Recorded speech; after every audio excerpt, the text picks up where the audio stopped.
அவர் எதுக்கு பாஜக கூட கூட்டணி போகணும்? எந்த அடிப்படையில போகணும்? அவர் தான் பாசிச கட்சி கொள்கை எதிரின்னு சொல்லிட்ட பிறகு நீங்க எப்படிங்க போக முடியும்? எதுக்கு போகணும்? இல்ல 2வது பாஜக இங்க எவ்வளவு பெரிய கட்சியா இருக்குதா? பெரிய கட்சியா இங்க? வெற்றி தோல்வியை தீர்மானிக்கக்கூடிய கட்சியா இருக்கு. 3% தானேங்க. அந்த 3% போய் நீங்க வச்சு என்ன பிரயோஜனம்? 2வது எந்த விதத்திலும் இவரை எப்படி நீங்க குற்றம் சாட்ட முடியும்? இது விஜய் தரப்பு வேற ஒரு வேற ஒரு என்ன சொல்றது, வேற ஒரு பாயிண்ட் ஆஃப் வியூ இங்க வைக்கிறாங்க.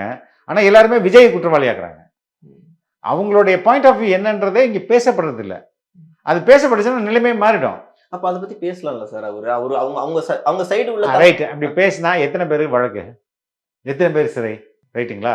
இப்ப நான் போனேன், நான் எதுக்கு நேரடியா பேச சொல்ல மாட்டேங்கிறேன்? எனக்கு நீதிமன்றம் அதை பத்தி நீ பேசவே கூடாதுன்னு இருக்குது. அது மாதிரி எத்தனை பேருக்கு சொல்லியிருக்கோம்?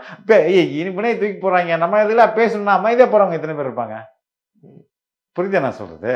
அப்போ இந்த இதை மிரட்டி விட்டீங்கன்னு, ஆனா அது ரொம்ப நாளைக்கு நான் நீடிக்காதுல்ல. It not stand forever. இவங்க கொஞ்ச நாள் தடுத்து வைக்கலாம், அவ்வளவுதான்.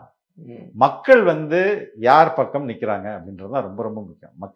மக்கள் விஜய் பக்கம் நிக்கிறாங்கன்னா விஜய்க்கு வெற்றி உறுதி. அவர் எதுக்கு போய் பிஜேபியில சேரணும்? இல்ல பிஜேபி இதை வச்சு மிரட்டிட்டு போறாங்க. என்ன இப்போ அதுதானே செய்வாங்க, வேற என்ன செய்ய போறாங்க?